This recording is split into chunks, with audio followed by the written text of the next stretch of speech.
Artigo 26.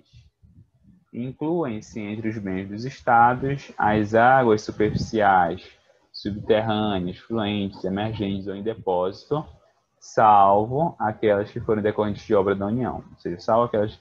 Quando qualquer situação é decorrente de uma obra pública, gente, o poder público, como regra, adquire a propriedade daquilo. Como, por exemplo, se forem obras da União, são propriedade da União.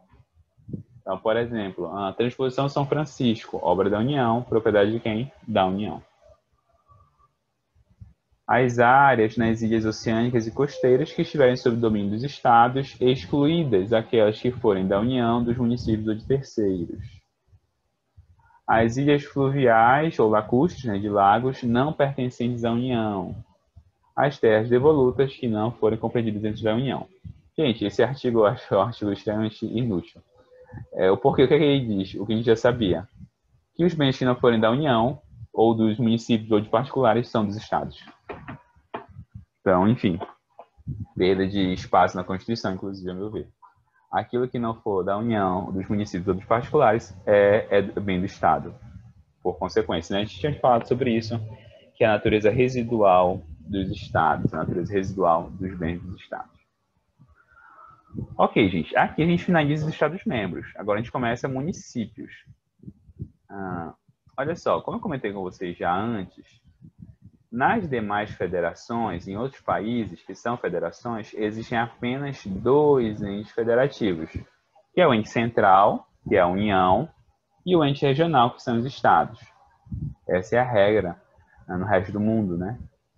Só que no Brasil, especificamente em 88, com a Constituição de 88, foi criado um terceiro ente, que são os entes locais, os municípios, ok? Então, nós temos ente central, União, entes regionais, estados, entes locais, municípios. Sendo que a Constituição reconhece esses municípios como parte da União indissolúvel da Federação. Lembra do artigo 1º da Constituição? A Constituição fala: a República Federativa do Brasil é formada a partir da união indissolúvel entre União, obviamente está aproximando a União indissolúvel, a União, Estados, Distrito Federal e municípios. Então, a Constituição estabelece de forma muito clara que o município faz parte da federação. Então, gente, como consequência, os municípios possuem as mesmas características dos Estados-membros. Eles possuem um governo próprio. Quem é que governa o município, gente? Prefeitos e secretários. Ele tem autolegislação, ele tem um poder legislativo próprio. Quem é que legisla no município, gente? Quem é que exerce a competência legislativa dos municípios?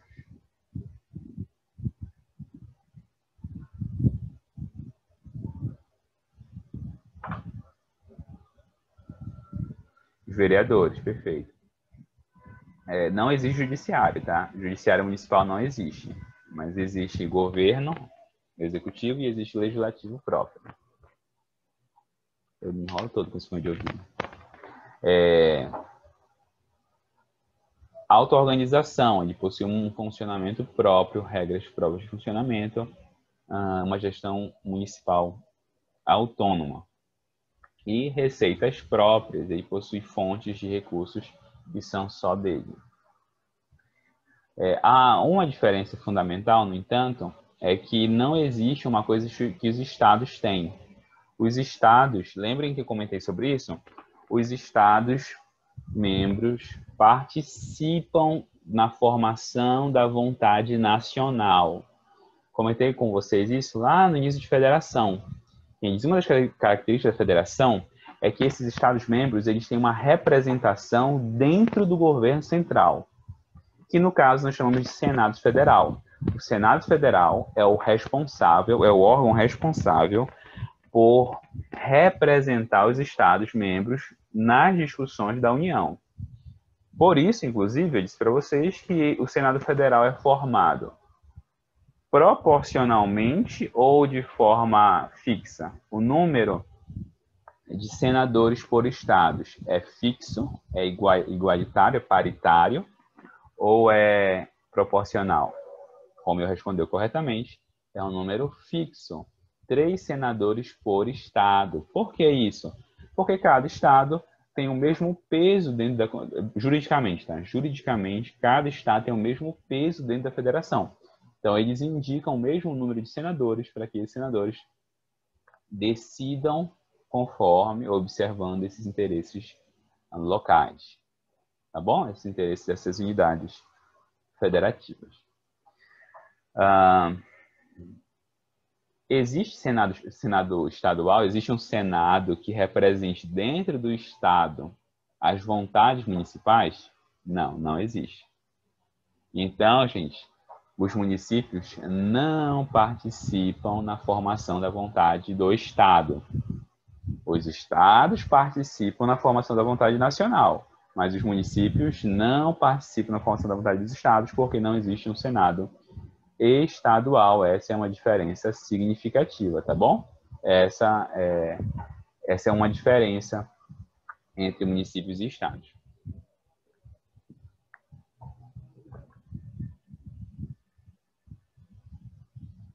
A Constituição considera que essa autonomia municipal é tão importante, mas tão importante, que se um Estado ferir ou violar essa autonomia municipal, a Constituição autoriza que a União interfira, ou que a União venha a intervir nesse Estado. Então é o seguinte, eu conversei com vocês sobre intervenção federal, não conversei? O que é intervenção federal, gente? Eu não expliquei o procedimento ainda, mas eu já falei para vocês da intervenção federal. O que é intervenção federal?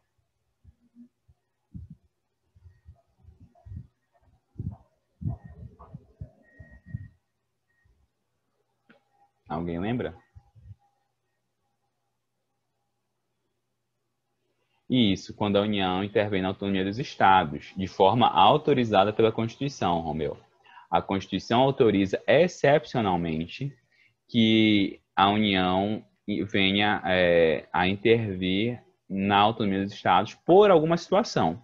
Uma dessas situações é porque esse estado não está respeitando a autonomia municipal. Esse estado aí não está respeitando o direito desse município de se auto-organizar, de ter um autogoverno, por aí vai. Então, há uma violação por parte do Estado membro, ok? Está lá no artigo 34 da Constituição. Olha o que diz o artigo 34 da Constituição.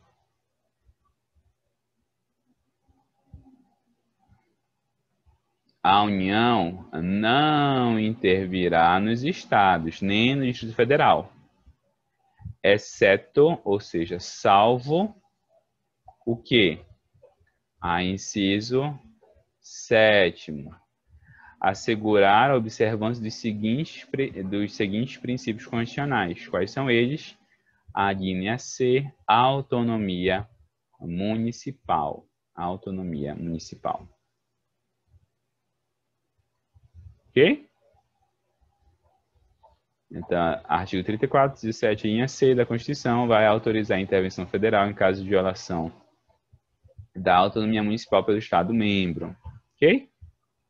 Claro até aqui? Olha só, a gente vai ter que, de vez em quando a gente vai fazer isso.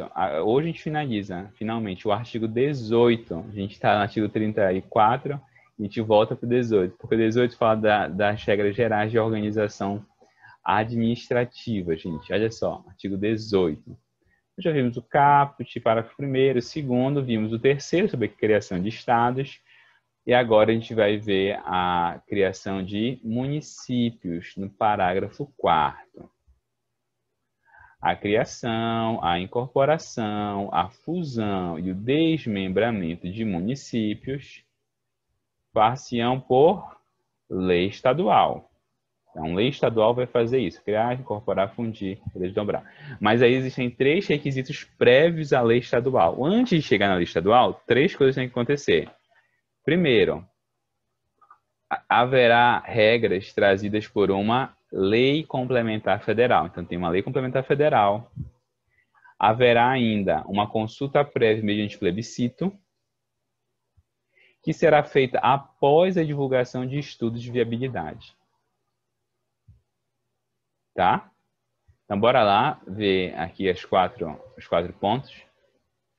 Então, olha só, primeiro ponto, é necessária a existência de uma lei complementar federal que regule a criação de novos municípios. O que é que significa isso, especificamente? É necessário que a União crie um conjunto de regras que definam prazos, princípios, obrigações a serem cumpridas na criação de um município novo, ok? Depois eu vou explicar para vocês esse problema aqui do meio. Segundo, é necessário que sejam feitos estudos de viabilidade municipal. O que é que significa isso? Que eu analise se a criação daquele novo ente autônomo, daquele novo município, é viável, é sustentável, se ele tem receita suficiente para se custear. Gente, é um problema muito frequente no Brasil, que existem municípios que não se sustentam. Existem municípios que não têm dinheiro nem para pagar a Câmara de Vereadores. Isso é completamente sem sentido, porque isso é desperdício de dinheiro público. Existe até uma discussão, né, que infelizmente não foi para frente, eu acho que seria muito importante, uma proposta de acabar, de extinguir municípios que não se sustentam. E é isso mesmo, porque um município que não se sustenta é um município que está tirando dinheiro da população para pagar vereador. Em resumo, é isso. O município que não se sustenta é aquele município em que ele não tem nem dinheiro para pagar as contas dos seus funcionários. Ele fica dependendo da União, dos estados entregarem dinheiro para ele. Isso não é economicamente justo. Porque o dinheiro da população não tem que ser usado para ficar pagando vereador. O dinheiro da população tem que ser usado em prol de serviços públicos. Você diz, nossa, professor, você está dizendo então que a Câmara de Vereadores não é útil para a democracia? Não estou dizendo isso, mas estou dizendo que ela não deve ser a prioridade da alocação de recursos. A gente não deve dar prioridade a isso quando a gente for falar, enfim, de organização do Estado, né? Mas, enfim, tem que ser feito esse estudo de viabilidade para que, então, seja viável, seja possível ou não a criação de novo ente autônomo. Terceiro, vai ser feito um plebiscito à população dos municípios envolvidos, do município, né, ou dos municípios envolvidos, se for mais de um. E aí, por fim, a criação será feita por meio de lei estadual. Gente, olha só. E aqui temos voltando, né? Aparentemente é um processo simples, mas na verdade deu um problema. Qual é o problema? O problema começou aqui. E o primeiro requisito começou a ser problemático lá atrás, a existência de uma lei complementar federal que regule a criação de novos municípios. Qual é o problema? É que não existe uma lei que regula o artigo 18, parágrafo 4º da Constituição. Até existe uma lei antiga, mas essa lei não é uma lei vigente, ou seja, não regulamenta a Constituição de 88, é uma lei, acho, da Constituição de 67. Inclusive, foram feitos projetos de lei nesse sentido, mas eles foram vetados pela Presidência da República. A presidência considerou que eles não atendiam ao interesse público. Então, assim, ponto é que nos importa que não existe essa lei. Não existe essa lei. E aí fica a pergunta, pode criar ou não pode criar, gente? Bem, se pode, se não pode, a realidade foi uma só. Muitos estados, mesmo na ausência da lei regulamentadora, criaram novos municípios. Então, muitos estados ignoraram esse primeiro passo, foram para o segundo, foram para o terceiro e foram para o quarto e criaram os estados. Ou, criaram os municípios. Tá? Diz, pega essa lei antiga mesmo, aplica ela, faz o estudo de viabilidade, faz o plebiscito e cria um novo município. Gente, aí então nós temos um problema, né? Não sei se vocês já leram, mas vamos torcer que não, para vocês não colarem. Essa lei complementar é de competência concorrente, ou quer dizer, essa competência aqui, essa competência para criar essa lei é concorrente? Por que eu estou perguntando isso, gente? Porque se for concorrente e não houver lei federal, o que é que os estados fazem? Se for uma competência legislativa concorrente e não houver lei federal, o que os estados fazem?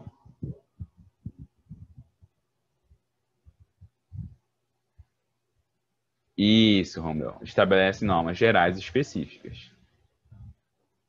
Será que essa lei é uma lei, essa competência para essa lei é uma competência concorrente? Resposta é não. O Supremo considerou que não. Essa é uma lei que é competência exclusiva da União, uma competência privativa, melhor dizendo, da União. Se a competência é privativa da União, a omissão da União não permite a legislação dos estados. Não permite. Se a competência é apenas da União, é dela, acabou. Se ela não exercer, ok, ponto, acabou. Não permite a legislação dos estados. Por isso, gente, se não existe lei da União, os estados podem legislar? Resposta, não. Então, essa legislação estadual foi considerada inconstitucional. O Supremo considerou que essas leis que criaram municípios eram inconstitucionais. Gente, se a lei que criou o município é inconstitucional, a criação dos municípios é considerada nula. Não é verdade? Se a lei que cria eles foi considerada inconstitucional, eles ainda assim são válidos? Não. As leis que criaram esses municípios foram consideradas nulas. Qual é o problemão que surge aí? Os municípios criados deveriam deixar de existir. Às vezes, é uma preocupação com o interesse público, que às vezes há um interesse público no meio, mas, obviamente, há um interesse muito maior da classe política nos cargos que esses municípios representam. Prefeito, vereadores, a base eleitoral. Então, já pensou, o município existia, deixa de existir. Olha a quantidade de cargos que desaparece. E aí o Congresso Nacional decidiu reagir a isso. Como foi que eles reagiram, gente? Eles aprovaram uma emenda constitucional, a emenda 57 de 2008. Essa emenda acrescentou um artigo lá no ADCT, lá no A das Disposições Constitucionais Transitórias. Olha o que esse artigo disse. Ficam convalidados. O que quer dizer convalidados?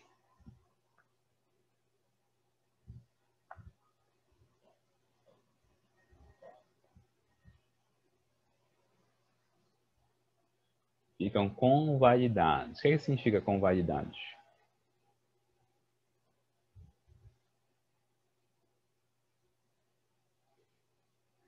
Gente, ficam convalidadas, ficam válidas, tornam-se válidas. Aquilo que não era válido torna-se válido. Ficam convalidados, tornam-se válidos os atos de criação, fusão, incorporação e desmembramento de municípios, cuja lei tenha sido publicada até 31 de dezembro de 2006. Atendidos os requisitos estabelecidos na legislação do respectivo Estado à época de sua criação. Gente, o que é que esse artigo 96 diz em síntese? Ignora o Supremo.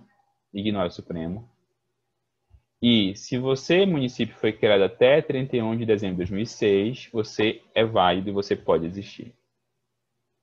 Tá? E aí o Congresso Nacional, então, convalidou a criação de municípios até 2006. De 2006 para cá, a partir de 1º de janeiro de 2007, não pode mais criar, porque o Supremo já decidiu. Mas para trás, ficou tudo válido.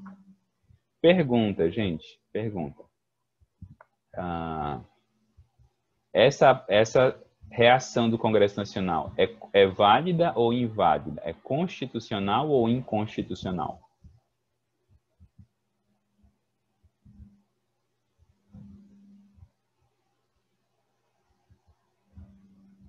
Essa reação do Congresso Nacional é constitucional ou inconstitucional?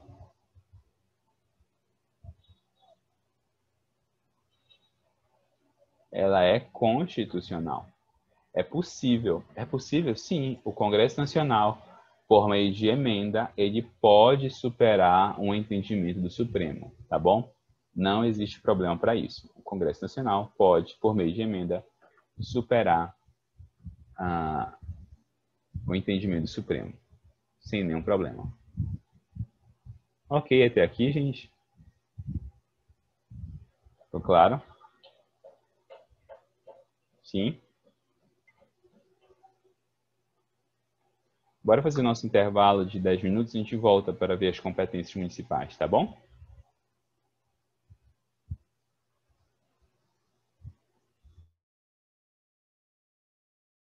A gente volta 10h48, tá bom? 10h48.